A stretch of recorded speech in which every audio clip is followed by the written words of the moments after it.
Hello friends, स्वागत है आप सभी का अपने चैनल जी ऑब्वियस ट्यूटोरियल में।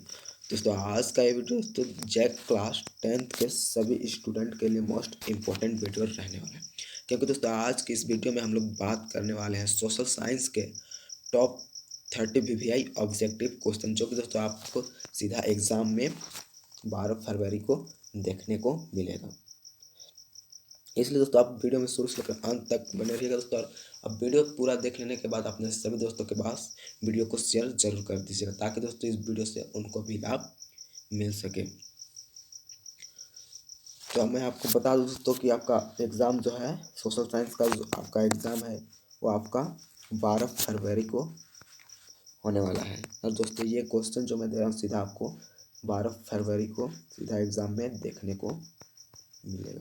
इसलिए दोस्तों आप वीडियो में शुरू से लेकर अंत तक ज़रूर बने रहिएगा और अपने सभी दोस्तों के पास वीडियो को शेयर जरूर कर दीजिएगा। दोस्तों आप चैनल पर पहली बार आए हैं तो चैनल को सब्सक्राइब कर लीजिएगा दोस्तों। सब्सक्राइब कर लेने के बाद बेल आइकन को ऑल पे सेट कर दीजिएगा, ताकि दोस्तों मैं जब भी वीडियो अपलोड करूँ तो सबसे पहले नोटिफिकेशन आपके पास पहुँचे।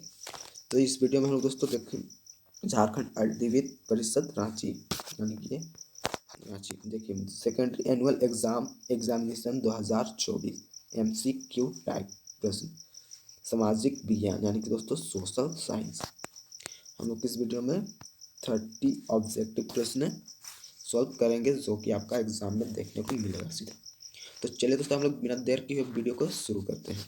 तो देखिए दोस्तों बहुविकल्पीय प्रश्न का पहला प्रश्न आपका कहता है, क्या कहता है देखिए, राष्ट्रवाद का उदय सर्वप्रथम किस देश से हुआ। तो किसका दोस्तों राष्ट्रवाद का उदय सर्वप्रथम किस देश से हुआ था। देखिए पहला कहता है जर्मनी, दूसरा कहता है फ्रांस, तीसरा कहता है आपका इटली और चौथा कहता है आपका ब्रिटेन। तो आपका करेक्ट आंसर हो जाएगा दोस्तों ऑप्शन नंबर दूसरा, फ्रांस से राष्ट्रवाद का उदय सर्वप्रथम हुआ था। देखिए 2 नंबर का प्रश्न आपका कहता है दोस्तों, क्या कहता है देखिए। और दोस्तों मैं आपको बता दूं कि इस वीडियो में हम लोग एक्सप्लेनेशन नहीं करेंगे, क्योंकि दोस्तों हम लोग एक्सप्लेनेशन करेंगे तो हम लोगों का बहुत ज़्यादा समय लग जाएगा और आपका एग्ज़ाम जो है दोस्तों आपका बहुत नज़दीक पहुंच गया है। इसलिए दोस्तों हम लोग इस वीडियो में एक्सप्लेन नहीं करेंगे, सीधा क्वेश्चन और आंसर को इस वीडियो में देखने वाले हैं। हम लोग एक्सप्लेनेशन नहीं करेंगे। तो चलिए हम लोग देखते हैं 2 नंबर का प्रश्न क्या कहता है। तो देखिए 2 नंबर का प्रश्न आपको कहता है, ड्यूक मैटरनिख ने सामाजिक व्यवस्था का सबसे खतरनाक दुश्मन किसको माना। तो कौन दोस्तों, ड्यूक मैटरनिख ने सबसे खतरनाक दुश्मन किसको माना था। देखिए पहला कहता है रूसो, दूसरा कहता है विक्टर एमानुएल और तीसरा कहता है काल्विन और चौथा कहता है ज्यूसेप्पे मैत्सनी। तो आपका 2 नंबर का करेक्ट आंसर हो जाएगा दोस्तों ऑप्शन नंबर डी, ज्यूसेप्पे मैत्सनी को माना था सबसे खतरनाक दुश्मन। देखिए 3 नंबर का प्रश्न आपका कहता है, सूती कपड़ा मिल की रूपरेखा किसने रखी। तो सूती कपड़ा मिल की रूपरेखा किसने रखी थी दोस्तों, ये आपको बताना। देखिए पहला कहता है जॉन राइट, दूसरा कहता है रिचर्ड आर्कराइट, तीसरा कहता है एंड्रू कार्नेगी और चौथा कहता है जेम्स वाट। तो आपका 3 नंबर का करेक्ट आंसर हो जाएगा दोस्तों option number B, Richard Arkwright. बढ़ते हैं हम लोग नेक्स्ट प्रश्न की ओर दोस्तों।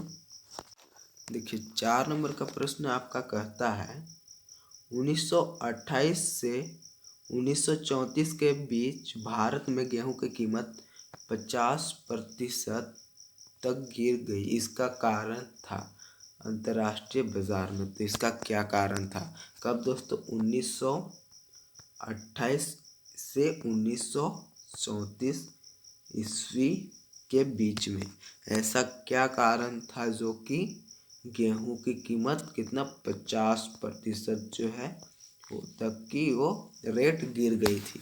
तो क्या कारण है आपको बताना है। देखिए पहला ऑप्शन कहता है कीमतों का गिरना, चौथा कहता है कीमतों का बढ़ना, दूसरा कहता है आपका कीमतों का बढ़ना, तीसरा कहता है कीमतों का स्थिर रहना और चौथा कहता है उपरोक्त में से कोई नहीं।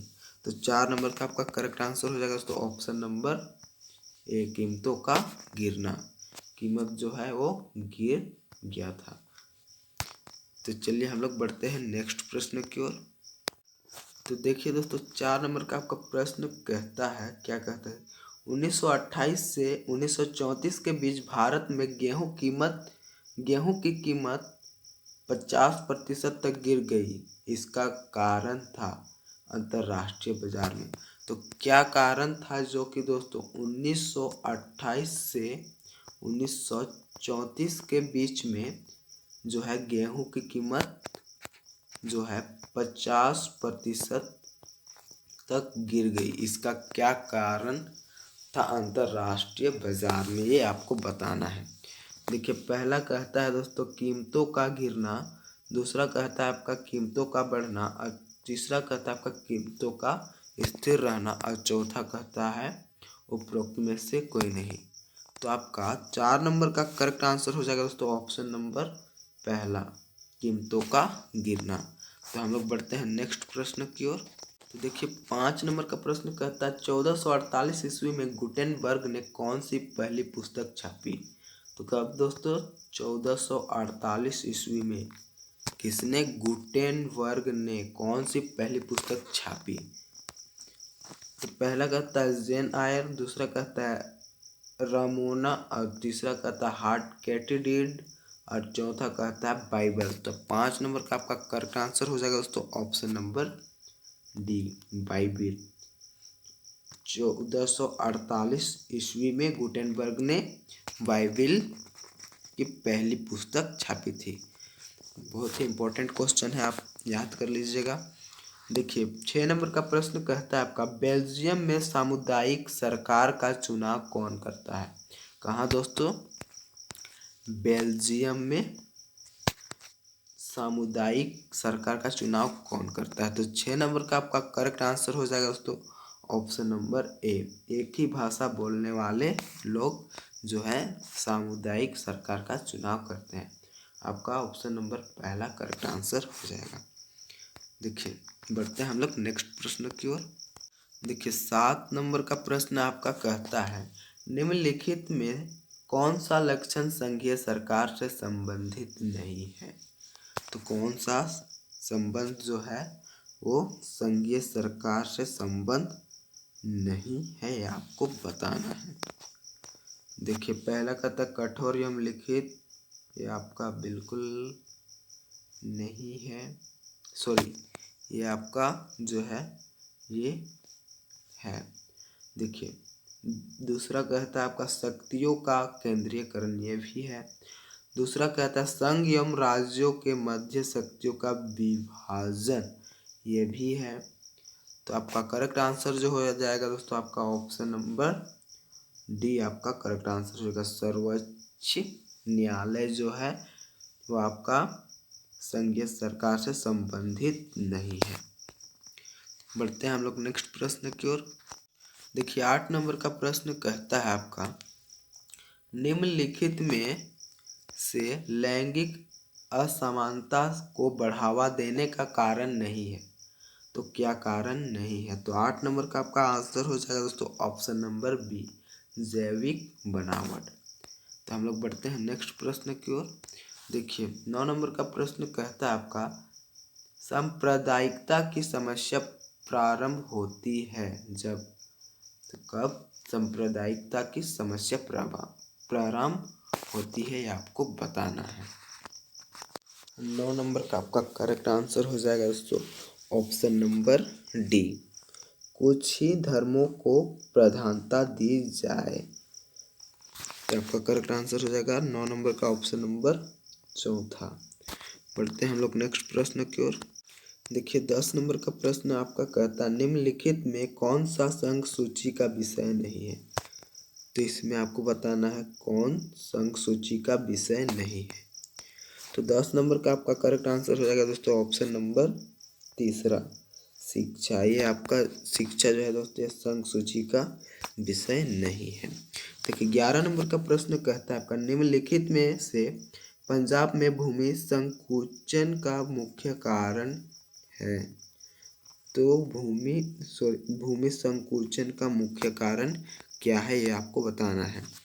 तो 11 नंबर का आपका आंसर हो जाएगा दोस्तों ऑप्शन नंबर दूसरा, अधिक सिंचाई। बढ़ते हैं हम लोग नेक्स्ट प्रश्न की ओर। देखिए 12 नंबर का प्रश्न आपका कहता है निम्नलिखित को सम्मिलित करते हुए सही विकल्प का चयन कीजिए। तो कौन कौन सा सम्मिलित नहीं, कौन सम्मिलित है और कौन नहीं है, आपको सही विकल्प का चयन करते हुए ये आपको बताना है। तो देखिए हम लोग सीधा आंसर देखते हैं इसका। तो आपका आंसर जो हो जाएगा दोस्तों ऑप्शन नंबर डी आपका करेक्ट आंसर हो जाएगा। देखिए कैसे, मैं आपको बताता हूँ। देखिए जो है ये आपका 3 नंबर से सम्मिलित है। हीराकुंड जो है वो महानदी में है और सरदार सरोवर है जो ये आपका हो जाएगा नर्मदा, और टिहरी जो है भागीरथी। तो चलिए हम लोग बढ़ते हैं नेक्स्ट प्रश्न की ओर, क्वेश्चन नंबर 13 की ओर। तो देखिए 13 नंबर का प्रश्न कहता है आपका निम्नलिखित में से प्राथमिक क्षेत्र का क्रियाकलाप नहीं है तो कौन नहीं है। देखिए पहला कहता है मछली पकड़ना, दूसरा कहता है कृषि, और तीसरा कहता है गुड़ बनाना, और चौथा कहता है डेयरी। तो 13 नंबर का आपका आंसर हो जाएगा दोस्तों ऑप्शन नंबर तीसरा, गुड़ बनाना, यानी कि आपका ऑप्शन नंबर पहला करेक्ट आंसर हो जाएगा। यहाँ टाइपिंग मिस्टेक हो गया है, यहाँ आपका ग होगा, केवल ग। तो चलिए हम लोग बढ़ते हैं नेक्स्ट प्रश्न की ओर दोस्तों। क्वेश्चन नंबर 14 देखिए कहता है आपका सार्वजनिक एवं निजी क्षेत्र को किस आधार पर वर्गीकृत किया जाता है। तो 14 का आपका करेक्ट आंसर हो जाएगा ऑप्शन नंबर तीसरा, उद्यम का स्वामित्व। आपका ऑप्शन नंबर तीसरा करेक्ट आंसर हो जाएगा। देखिए 15 नंबर का प्रश्न कहता है भूक्षरण से क्या तात्पर्य है। तो 15 नंबर का आपका आंसर हो जाएगा दोस्तों ऑप्शन नंबर पहला, भूमि का उपजाऊ होना। बढ़ते हैं नेक्स्ट प्रश्न की ओर। 16 नंबर का प्रश्न कहता है मगरमच्छ, गैंडा, काला हिरन किस जाति में नहीं आते हैं। तो किस जाति में नहीं आते हैं ये आपको बताना है। देखिए पहला क्या कहता है सामान्य जाति, संकटग्रस्त जाति, तीसरा कहता है आयम्बी, और चौथा कहता है उपरोक्त में सभी। 16 नंबर का आपका आंसर हो जाएगा दोस्तों ऑप्शन नंबर पहला, सामान्य जाति। बढ़ते हैं हम लोग नेक्स्ट प्रश्न की ओर।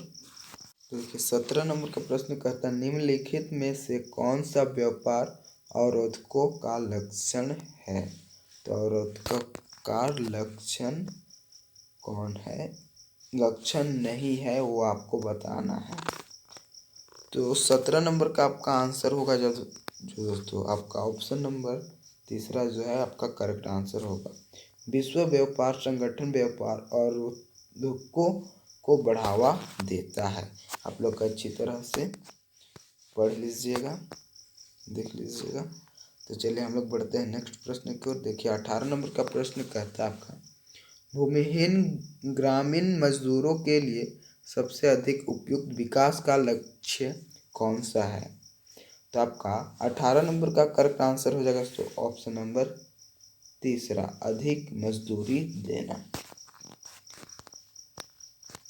देखिए 19 नंबर का प्रश्न आपका कहता है निम्नलिखित में से कौन सा परंपरागत ऊर्जा का स्रोत नहीं है।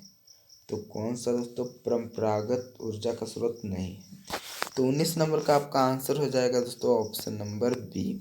ऑप्शन नंबर बी आपका करेक्ट आंसर हो जाएगा, यानी कि ऑप्शन नंबर दूसरा, भूतापीय ऊर्जा जो है परंपरागत ऊर्जा का स्रोत नहीं है। बढ़ते हैं हम लोग नेक्स्ट प्रश्न की ओर।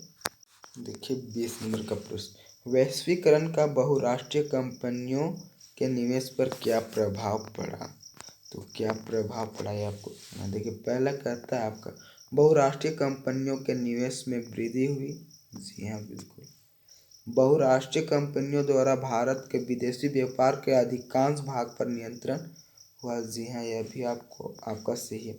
बहुराष्ट्रीय कंपनियों के आगमन से लोगों की आर्थिक स्थिति सुदृढ़ हुई। ये भी हुआ। तो आपका आंसर हो जाएगा दोस्तों ऑप्शन नंबर चौथा करेक्ट आंसर हो जाएगा। तो चलिए हम लोग बढ़ते हैं नेक्स्ट प्रश्न की ओर। 21 नंबर का प्रश्न कहता है भारत में सहकारिता आंदोलन कब हुआ? तो कब हुआ? When did cooperative movement start in India?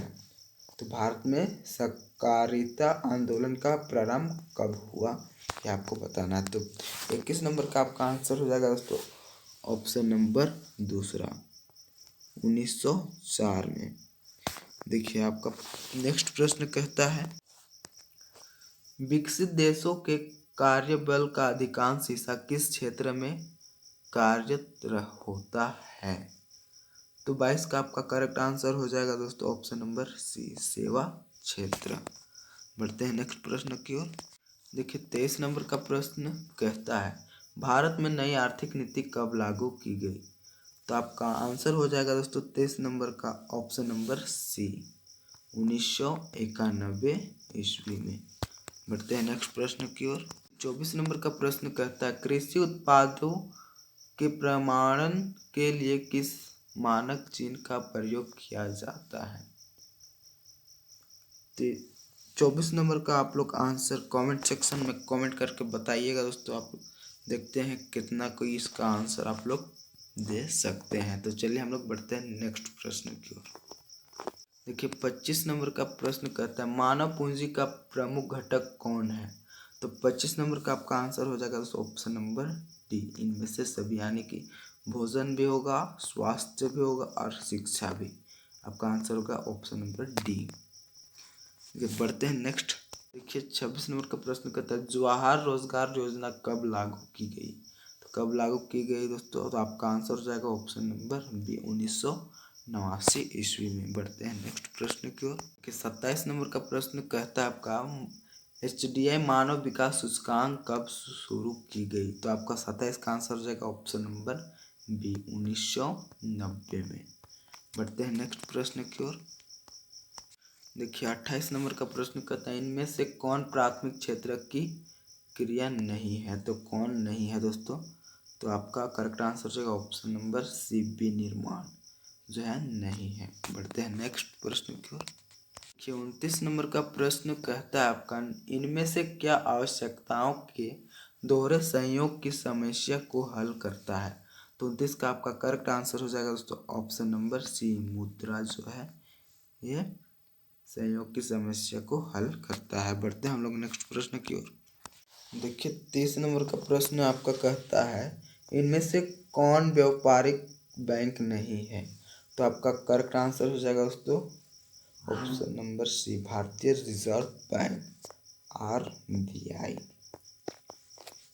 जो है व्यापारिक बैंक नहीं। तो इस तरह से हम लोग इस VVI ऑब्जेक्टिव प्रश्न इस वीडियो में सॉल्व किए। दोस्तों हम लोग चलिए वीडियो को यहीं पर अंत करते हैं। दोस्तों आपको वीडियो पसंद आया तो वीडियो को लाइक कर दीजिएगा और चैनल पर पहली बार आए तो चैनल को सब्सक्राइब कर लीजिए और बेल आइकन कॉल पे सेट कर दीजिएगा ताकि दोस्तों जब भी वीडियो में अपलोड करते सबसे पहले नोटिफिकेशन आपके पास पहुँचे। तो चलिए मिलते हैं फिर अगले वीडियो में।